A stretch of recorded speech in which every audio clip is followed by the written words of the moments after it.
ونستغفره ونؤمن به ونتوكل عليه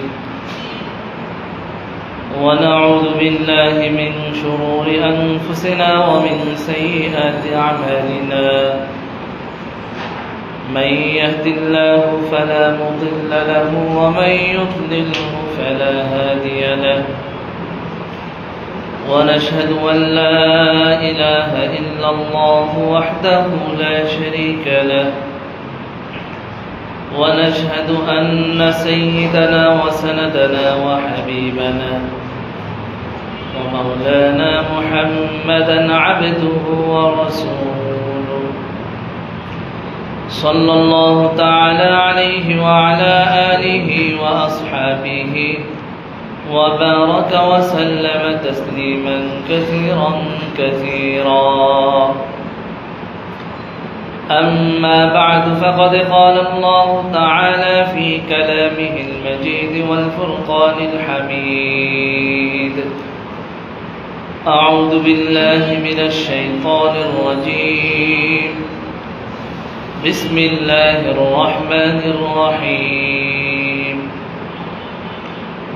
وبشر الذين آمنوا وعملوا الصالحات أن لهم جنات تجري من تحتها الأنهار كلما رزقوا منها من ثمرة رزقا قالوا هذا الذي رزقنا من قبل وأتوا به متشابها ولهم فيها أزواج مطهرة وهم فيها خالدون. صدق الله العظيم وصدق رسوله النبي الكريم ونحن على ذلك لمن الشاهدين والشاكرين والحمد لله رب العالمين. سبحانك لا علم لنا إلا ما علمتنا إنك أنت العليم الحكيم.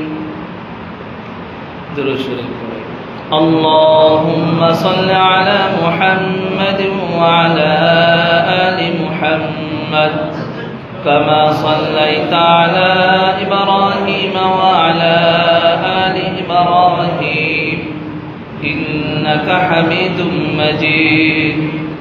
اللهم بارك على محمد وعلى آل محمد كما باركت على إبراهيم وعلى آل إبراهيم إنك حميد مجيد.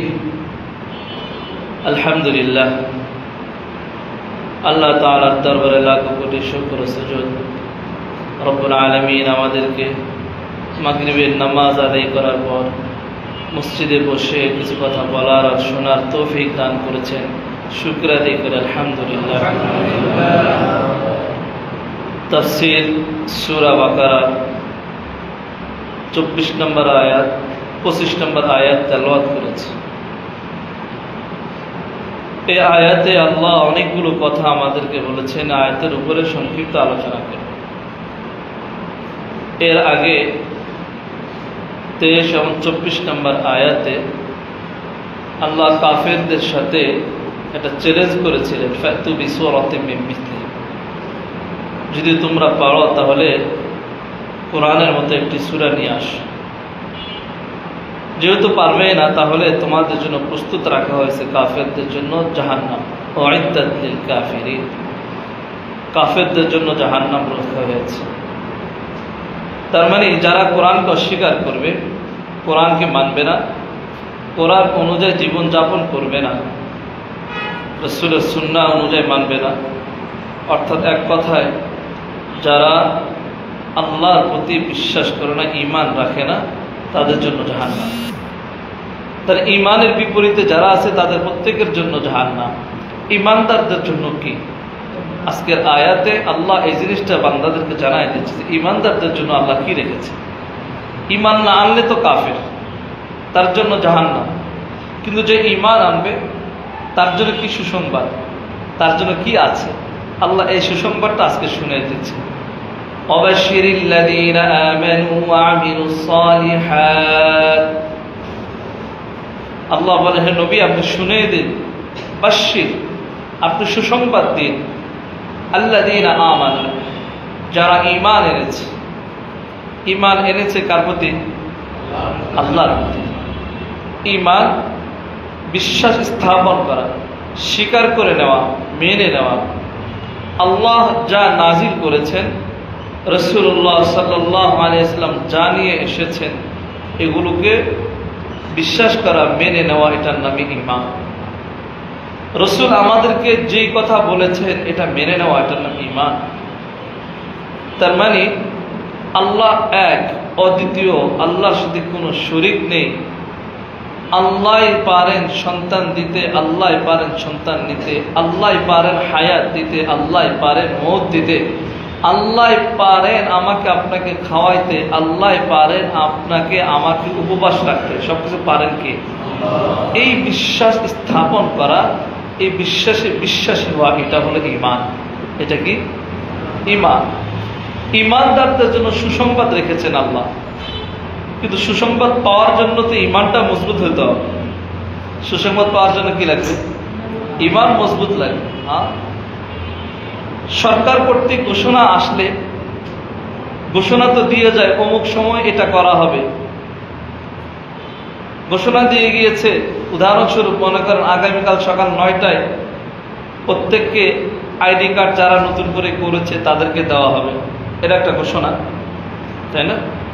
তো এই ID card পাওয়ার জন্য সকাল 9টায় ওইখানে যাওয়া লাগবে। শুধু কি নিজে গেলে হবে না, সাথে যে স্লিপটা দিয়েছিল এটাও লাগবে? স্লিপটা লাগবে না?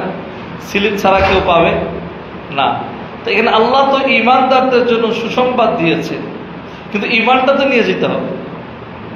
সুসংবাদ তো দিয়েছেন, ঠিক আছে, কিন্তু সুসংবাদ পাওয়ার জন্য ওই ঈমান নামক যে কালেমা, যে তাওহীদ, যে বিশ্বাস, এটা আমার ভিতরে থাকতে হবে।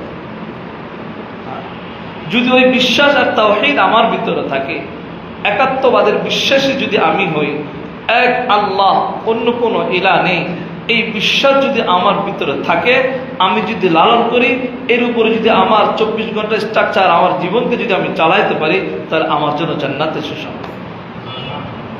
আর যদি আমি না পারি, তাহলে আমার জন্য এই সুসংবাদ শুধু আমি শুনবই, কিন্তু হয়তো ওইখানে লাইনেও দাঁড়াবো, কিন্তু ওই স্লিপ না থাকলে যেমন আমাকে আইডি কার্ড দিবে না, ঠিক ঈমান নামক এই দৌলত না থাকলে আমার জন্য জান্নাত আর হবে। তো আল্লাহ বলতেছেন, আল্লাযীনা আমানু যারা ঈমান এনেছে তাদেরকে সুসংবাদ দিন, ওয়া আমিলুস সালিহাত এবং আমলে সালেহ করেছে, নেক আমল করেছে। নেক আমল কি জিনিস? নেক আমল হলো, মুফাসসিরিন কেরাম বলেন, একটি ভালো কাজ, যে কোনো কাজ, এটা করার জন্য 4টা গুণ যদি থাকে তাহলে মনে করবেন এটা নেক আমল। 1 নম্বর, এই কাজটা করার জন্য আল্লাহর পক্ষ থেকে হুকুম থাকতে হবে, আল্লাহর পক্ষ থেকে হুকুম থাকতে হবে, অথবা শরীয়ত সম্মত হতে হবে। এক কথায় বললে শরীয়ত সম্মত যদি হয় তাহলে। 2 নম্বর, সবরের সাথে করতে হবে। 3 নম্বর, নিয়ত বিশুদ্ধ থাকা লাগবে। 4 নম্বর, মানুষ দেখানো হওয়া যাবে না। এই 4টা যদি থাকে, এই 4 গুণ যদি থাকে, যেই কাজটা আপনি করবেন সেটাই আপনার আমলে সালেহ হিসাবে রূপান্তরিত। কিন্তু আজকে আমরা করি, আমরা যেই কাজটাই করি, মনে করেন আমি আর আপনি ব্যবসা করি, এই ব্যবসার ব্যাপারে শরীয়তের কি দিক নির্দেশনা রয়েছে? শরীয়ত বলেছে ব্যবসাটাকে যদি আমরা সুন্নত তরিকায় হালালভাবে করতে পারি তাহলে এটা আমাদের ইবাদত। আমি এই যে এখানে বসে আছি, এখানে বসে থাকা কেন আছি? আল্লাহ রাসূলের কথা আলোচনা হবে, এই সময়টা আমাদের ইবাদতের মধ্যে অন্তর্ভুক্ত। আমি চাকরি করি, চাকরি করতে আমাকে নিষেধ করে নাই, কিন্তু চাকরিটা যদি আমার শরীয়ত সম্মতভাবে আমি করি, আমার সময়টাকে যদি আমি ওইখানে ওইভাবেই ব্যয় করি যে আমি কোনো 2 নম্বরই করবো না, মিথ্যার উপরে সাক্ষী দিব না, আমি কোনো অযথা কাজ করব না, 5 ওয়াক্ত নামাজ ঠিকভাবে পড়বো, অফিসের যেটুকু ডিউটি আমার উপরে আছে, বস কর্তৃক আমার উপরে যে নির্ধারিত দায়িত্ব আছে ওইটা আমি সুন্দরভাবে পালন করব, সুদ ঘুষের সাথে জড়িত হব না, অন্যায় অপরাধের সাথে জড়িত হবো, তা আমার এই চাকরিও আমার জন্য ইবাদত হয়ে যাবে। আমি রাজনীতি করি, আমার রাজনীতি যদি হয় শুধুমাত্র আল্লাহকে সন্তুষ্টি করা, এই রাজনীতি যে রাজনীতি করি ওই রাজনীতি যদি শরীয়ত সমর্থিত হয়, আমি যে পার্টি করে যে দল করে যে রাজনীতি করি, এই রাজনীতি এই দল এই মিছিল এই স্লোগান যদি শরীয়ত সমর্থিত হয়, শরীয়ত আমাকে এটার জন্য করতে উদ্বুদ্ধ করে, শরীয়ত সমর্থিত, তাহলে এই রাজনীতিও আমার জন্য ইবাদত হবে। অর্থাৎ বুঝাইতে চাইলাম আমার 24 ঘন্টা জিন্দেগিটাকে আমি ইবাদতে আনতে পারবো যদি আমি শরীয়ত সম্মতভাবে করি। আমাদের বাথরুমে যাওয়া জরুরত ছাড়া এটাও আমার অন্তর্ভুক্ত হবে ইবাদতে, যদি আমি কি করি আল্লাহ যেভাবে বলেছেন, রাসূল যে তরিকা বাতলায় দিয়ে গেছেন ওইভাবে যদি আমি বাথরুমে প্রবেশ করার সময় যদি বাম পা দিয়ে প্রবেশ করি, বাথরুম থেকে বের হওয়ার পরে যদি বাম পা দিয়ে বের হই এবং এরপরে আগে পরে দোয়া পড়ি, তো আমার এই বাথরুম সারা এটাও ইবাদত হয়ে যাবে।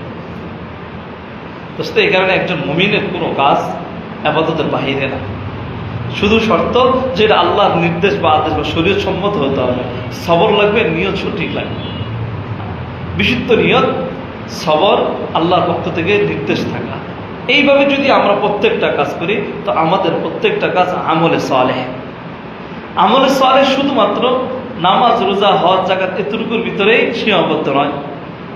আপনি রাস্তা দিয়ে হাঁটতেছেন, রাস্তা একটা কলার ছিলকা পড়ে আছে, আপনি দেখলেন যে এই কলার ছিলকাটা যদি এখানে পড়ে থাকে যে কোনো সময় যে কেউ পায়ের নিচে পড়ে অ্যাক্সিডেন্ট করতে পারে, তো আপনি কলার ছিলকাটা এখান থেকে সরিয়ে যথাস্থানে ডাস্টবিনে নিয়ে ফেলান, আপনার এটাও ইবাদত। আপনি একজন দেখছেন একজন মুরব্বী লোক একটা বোঝা নিয়ে যাচ্ছে, বাজার করে হাতে ব্যাগ নিয়ে যাচ্ছে, ওই মুরব্বী হয়তো পারতেছে না, শরীর কাঁপতেছে, হয় না মুরব্বীদের অনেক ক্ষেত্রে, আপনি তার এটা ধরে তার সাথে একটু সহযোগিতা করে একটু সামনে অগ্রসর করে দিলেন, এটাও আপনার ইবাদত। দোস্ত, ইবাদত শুধু নামাজ রোজার ভিতরে সীমাবদ্ধ না, ওগুলো তো অবশ্যই বড় ইবাদত, কিন্তু আমার জিন্দগিটাকে ইবাদতের মধ্যে আনার জন্য আমার প্রত্যেকটা কাজ ইবাদত। রাসূল বলেন হাসি মুখে কথা বলা এটাও ইবাদত, হাসি মুখে কথা বলা এটাও কি ইবাদত। অধীনস্থদের সাথে সৎ আচরণ করা, দয়াদ্রতা দেখানো এটাও ইবাদত। এতিমদের মাথায় হাত বুলিয়ে দেওয়া এটাও ইবাদত। সুবহানাল্লাহ বলা এটাও ইবাদত। রাস্তা থেকে ইট সরিয়ে দেওয়া এটাও ইবাদত, কাঁটা সরিয়ে দেওয়া এটাও ইবাদত। তো যারা ঈমান এনেছে, সৎকর্ম করেছে, আমিলে সালেহ, আমল সালেহ করেছে, তা আমল সালেহের জন্য আমার সারাদিন মসজিদে বসে থাকা লাগবে না। লাগবে? ব্যবসা কি মসজিদে হয় না দোকানে হয়?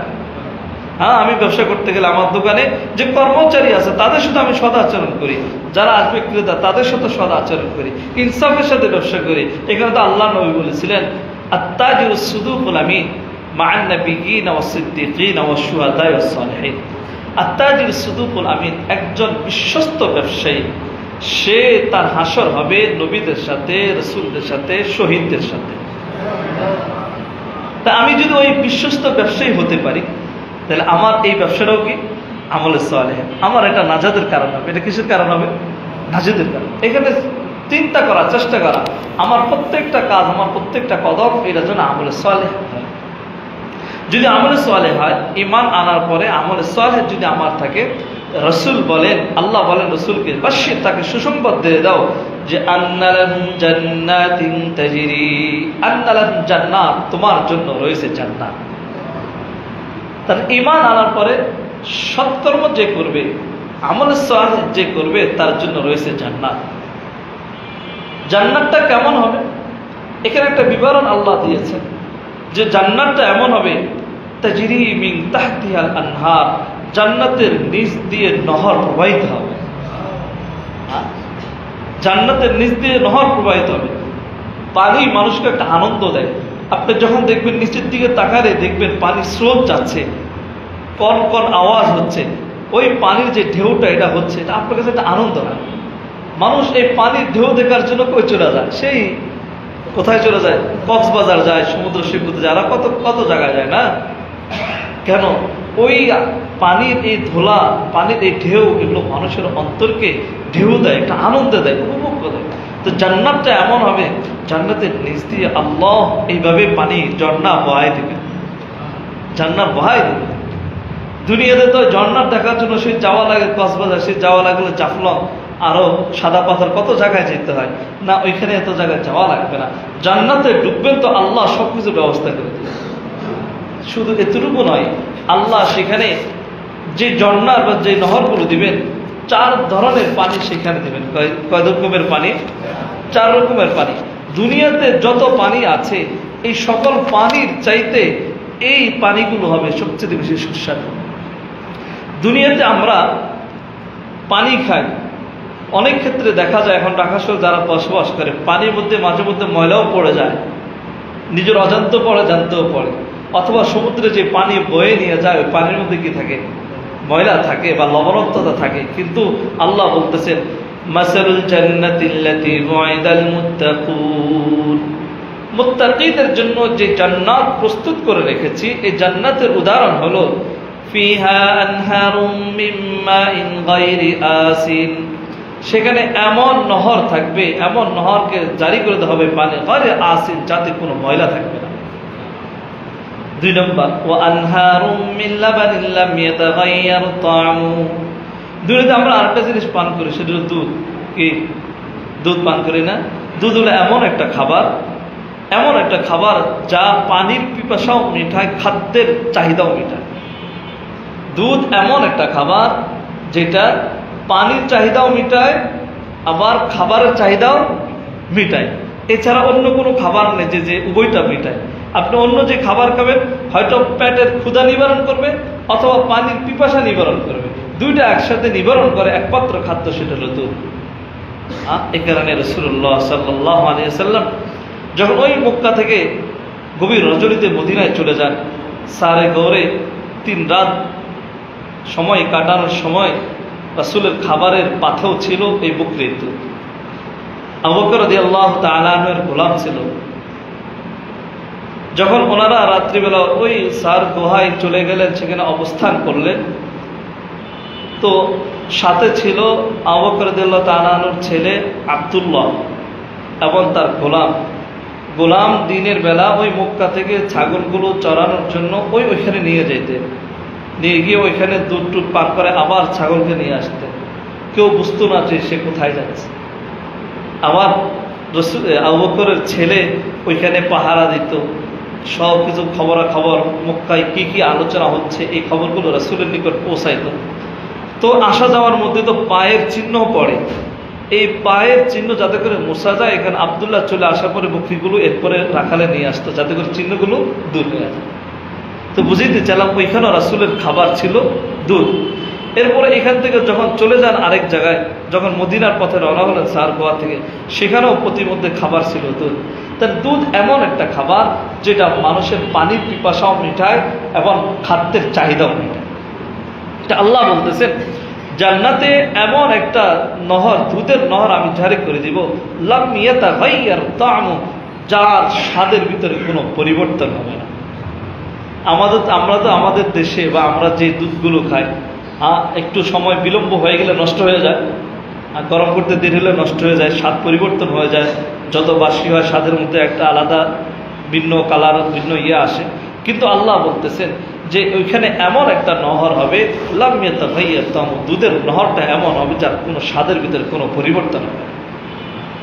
3 নম্বর ওয়ানহারুম মিন খামরিল লাযযাতিল লিশশারিবিন, দুনিয়াতে তো আমরা মদ খাই, আমরা বলতে অনেকে তো মদ খায় না, হারাম, মদ খাওয়া হারাম। মদ খাওয়া কি হারাম?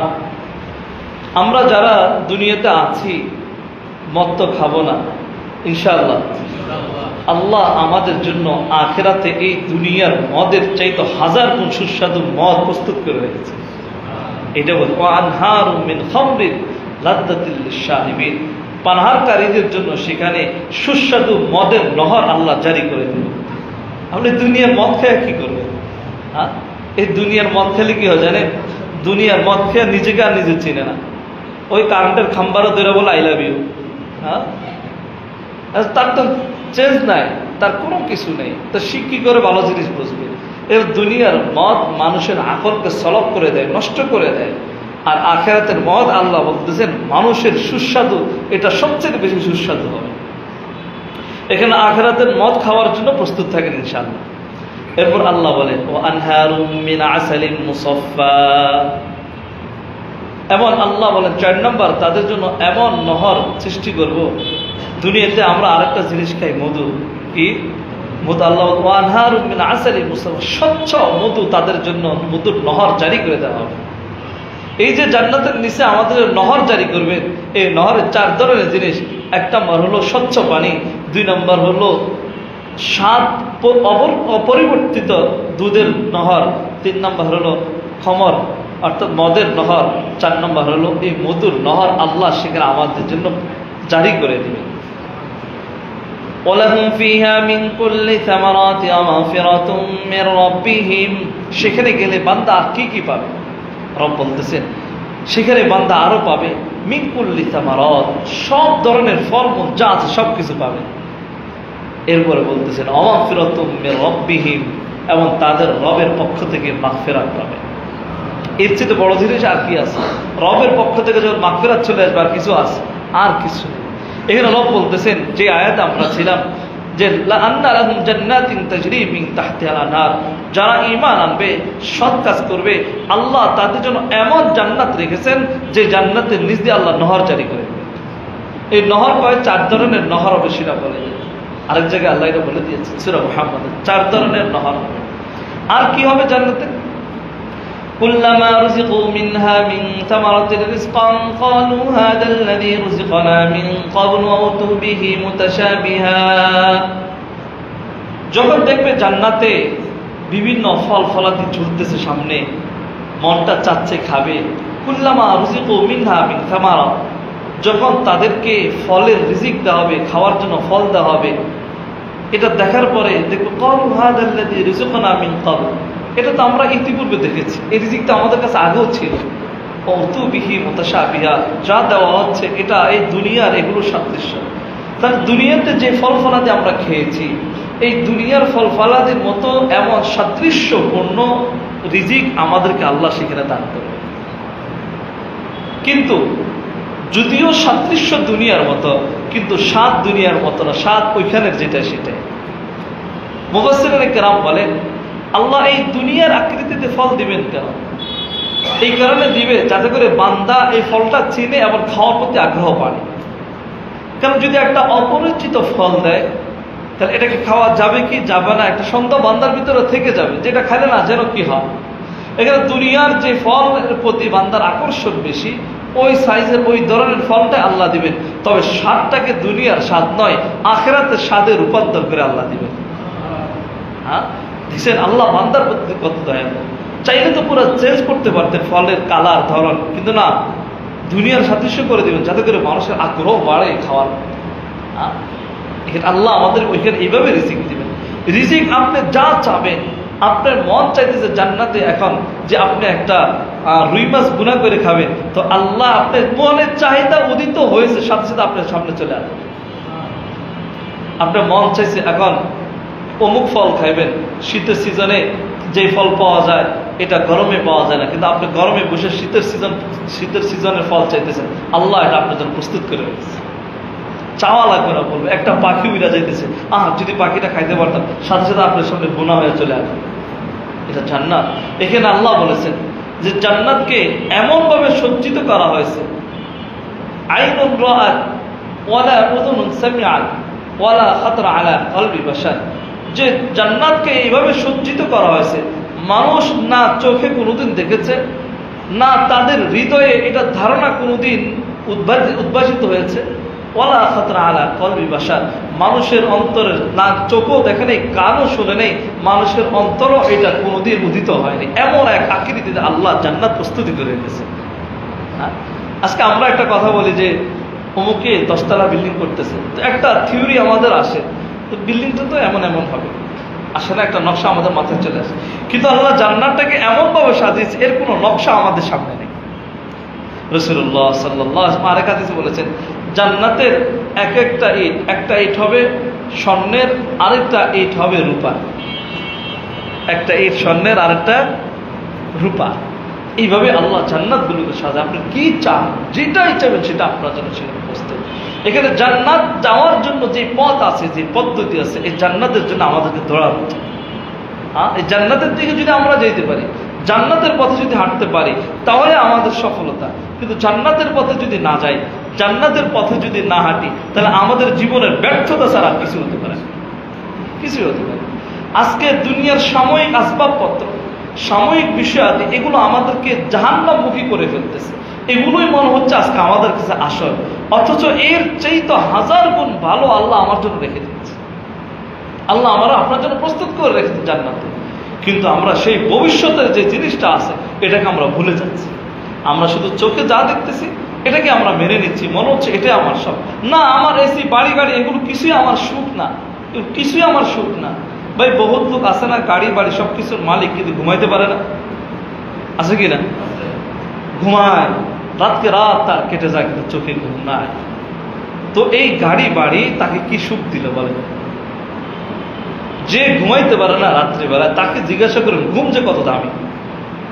যদি কারো একদিন পেশাব আটকে থাকে, পেশাব না করতে পারে, তো বাথরুম আটকে যায়, তাকে জিজ্ঞাসা করেন বাথরুম হওয়ার সময় মতো তার পেশাব হওয়া কত বড় নেয়। আজকে আমি আর আপনি হয়তো বুঝি না যে আমাদের হয়তো কখনো বিপদ আসে না। যে একবার বিপদে পড়েছে, কুষ্ঠরোগ যাদের আছে, জিজ্ঞাসা করে যে বাথরুমের জন্য তার কি কষ্ট। তাকে যদি জিজ্ঞাসা করেন যে তোমার এটা সব ঠিক করে দেবো, তুমি কি দেবো? বললো আমার বাড়ি গাড়ি সব দিয়ে দেবো, তাও আমাকে সুন্দরভাবে পায়খানা করার জন্য সুযোগ করে প্রস্তুত হয়ে যাবে সব দিতে। এবার বুঝেন, আল্লাহ আমাদেরকে নেয়ামত মুখ দিয়ে ঢুকাচ্ছে, আবার সুন্দর করে বের করে দিচ্ছে। এটা আল্লাহ তাআলা বড় না। এখানে যদি আমরা চোখের দুনিয়াতে যা কিছু দেখি, এগুলো আসলে সুখ না, এগুলো সুখ হতে পারে না। সুখ হলো আখিরাতে। সুখ কোথায়? আখিরাতে। আখিরাতের জিন্দেগিটা হলো সুখের জিন্দেগি। দুনিয়ার জিন্দেগি সুখের জিন্দেগি না, এটা কষ্টের জিন্দেগি। কষ্ট করেছেন, আল্লাহ রাসূল কষ্ট করেছেন। আচ্ছা বলেন, রাসূলুল্লাহ সাল্লাল্লাহু আলাইহি ওয়াসাল্লামের সামনের পিছনে সমস্ত গুনাহ আল্লাহ মাফ করে দিয়েছে।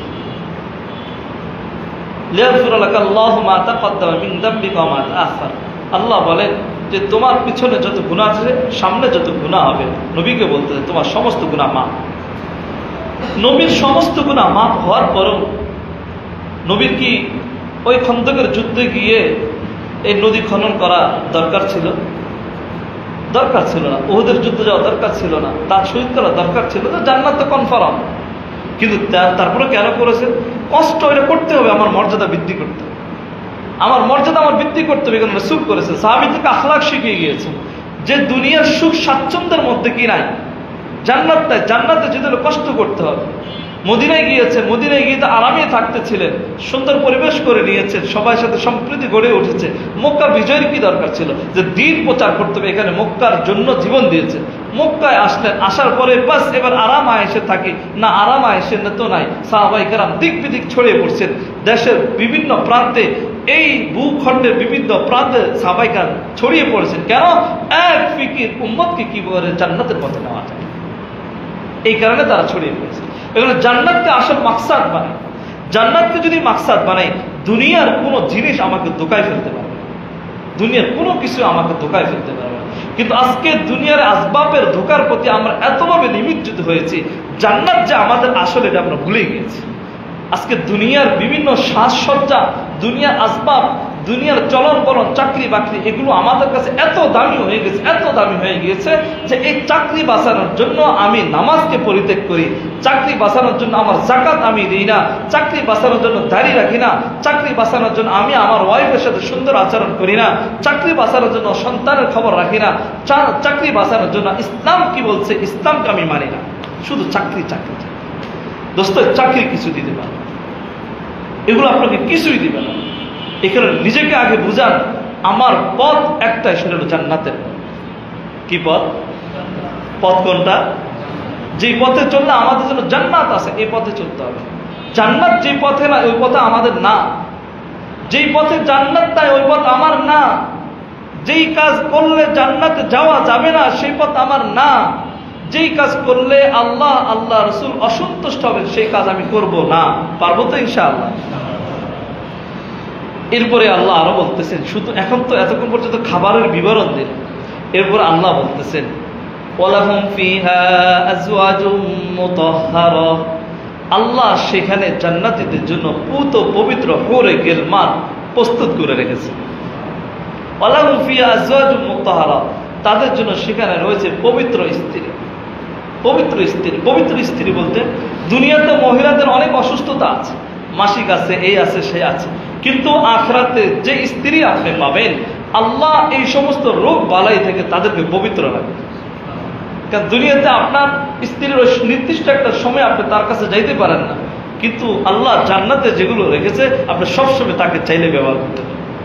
আল্লাহ নাপাকি কোনো জিনিস জান্নাতে রাখবেন, কোনো জিনিস জান্নাতে রাখবেন। হুরে গিলমান আপনাদের জন্য প্রস্তুত আছে। এখানে কাল কিয়ামতে যখন জান্নাতে যাবে, মানুষ যখন জান্নাতে চলে যাবে, হুরে গিলমানরা তখন কবিতা পাঠ করে শোনাবে, নাহনুল খালিদাতু ফালা নাবিদু ওয়া নাহনুন নাঈমাতু ফালা নাবআসু নাহনুর রাদিয়াতু ফালা নাসকাতু তুবা লিমান কানা লানা ওয়া কুননা লাহু। নাহনুল খালিদাতু, আমরা সবসময় এখানে থাকি। নাহনুল খালিদাতু ফালা নাবিদু, আমরা সবসময় এখানে থাকি, এখান থেকে সরান না। এরপরে বলবো নাহনুর রাদিয়াতু ফালা নাসকাতু, আমরা তাদের প্রতি সন্তুষ্ট, কখনো তাদের প্রতি অসন্তুষ্ট হয় না।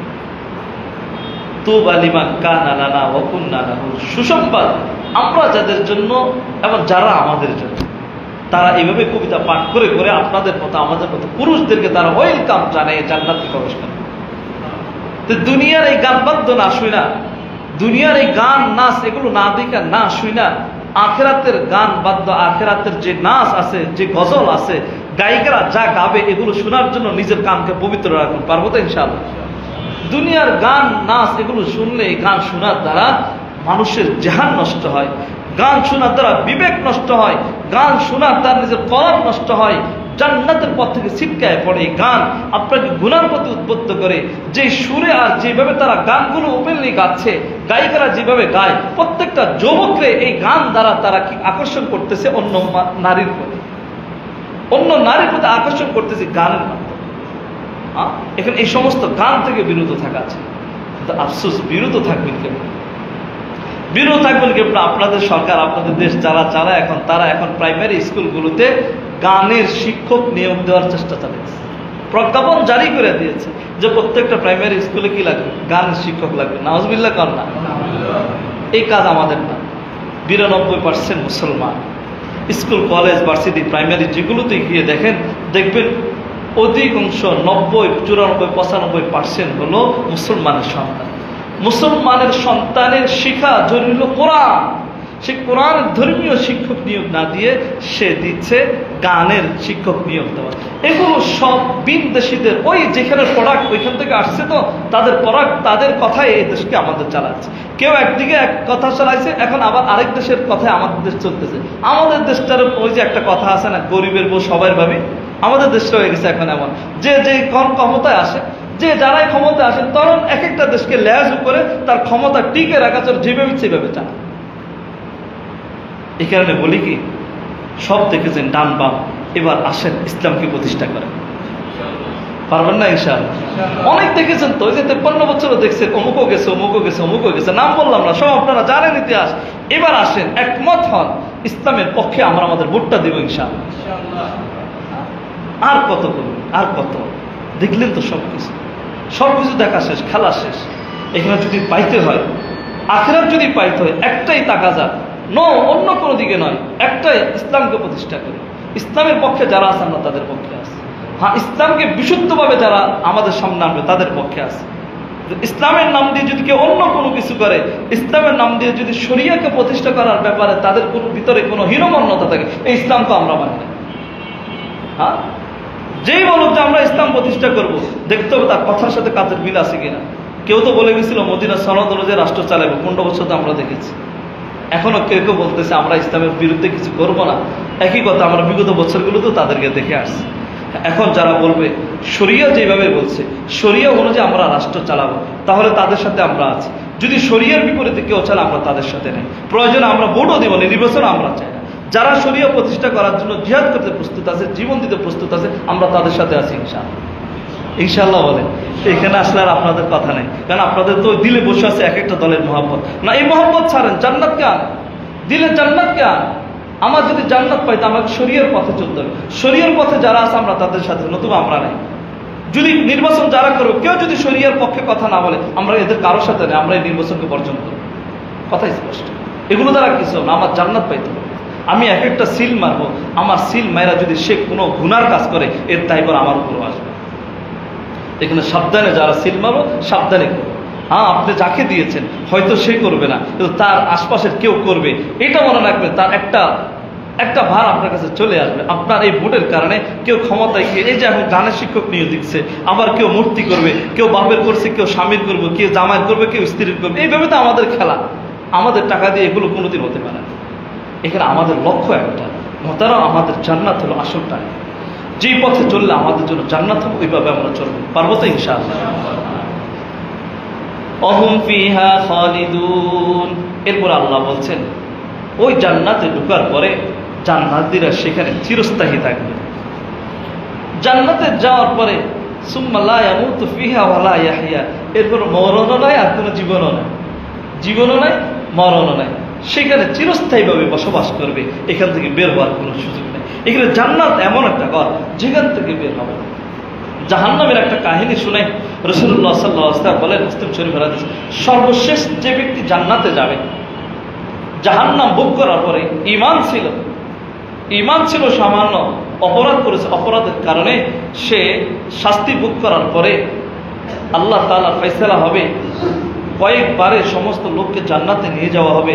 সর্বশেষ যে থাকবে তাকে মুখটা ঘুরে দেওয়া হবে জাহান্নামের দিকে। তো জাহান্নামের তাপ তার মুখকে জ্বলছিয়ে ফেলবে। সে আল্লাহর কাছে অপরাধ করবে, ফরিয়াদ করবে, আল্লাহ আমার চেহারাটা একটু জান্নাতের দিকে ঘুরে দেন।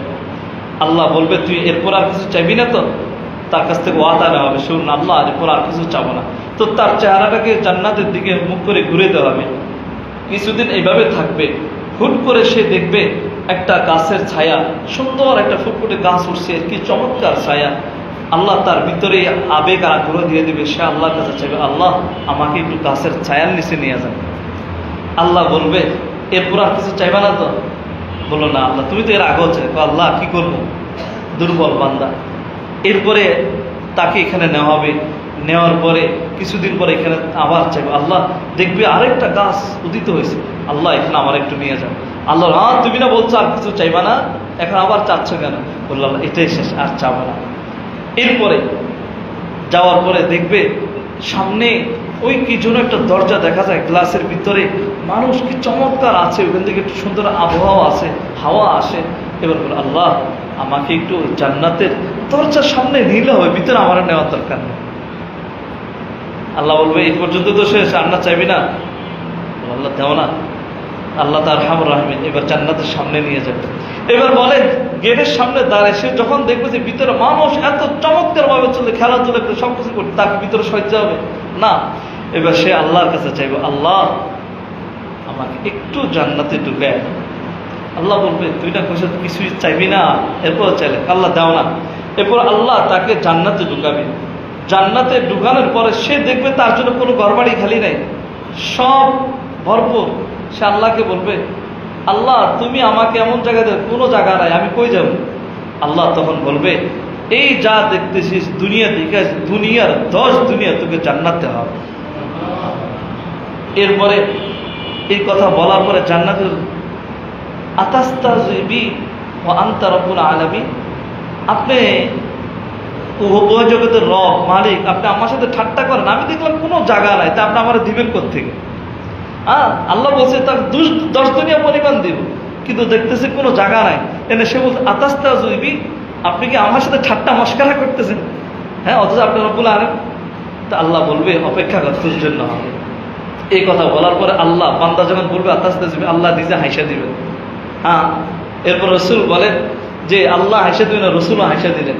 ইবনে মাসউদ রাদিয়াল্লাহু তাআলা রওয়ায়াত করেন, ইবনে মাসউদ রাদিয়াল্লাহু তাআলা যখন এই কথাটা হাদিসটা রওয়ায়াত করেছেন, তখন তিনিও হাসা দিয়েছেন। তিনি বললেন, এই কারণে আসলাম, আল্লাহর রসুল যখন বর্ণনা করেছেন, রসুল এত হাসি দিয়েছেন যে রসুলের মাটির দাঁত পর্যন্ত দেখা গিয়েছে। তার মানে আল্লাহ সর্বশেষ যাকে জান্নাতে প্রবেশ করাবেন, তাকেও দুনিয়ার 10 দুনিয়া সর্ব জান্নাত দান করবেন। এখানে আমাদেরকে আমরা জান্নাতের পথে চালাই। জান্নাতের পথে যদি চালাইতে পারি, এটা আমার সার্থকতা। এই ছাড়া আমাদের কোনো সার্থকতা নেই। অন্য যা কিছু করি সবগুলো আমাদের জন্য ব্যর্থতা। এখানে ব্যর্থতার দুনিয়া থেকে এসে জান্নাত আমলে সহলে, প্রত্যেকটা কাজ সহজে সহজে করে ফেললে আমলে সহলে হয়ে যায়। এখানে আমরা চেষ্টা করবো আল্লাহ আমাদের প্রত্যেককে নেক আমল করে জান্নাত অর্জন করার তৌফিক দান করুন। সুবহানাকাল্লাহুম্মা ওয়া বিহামদিকা আশহাদু আল্লা ইলাহা ইল্লা আনতা আস্তাগফিরুকা ওয়া আতুবু ইলাইক।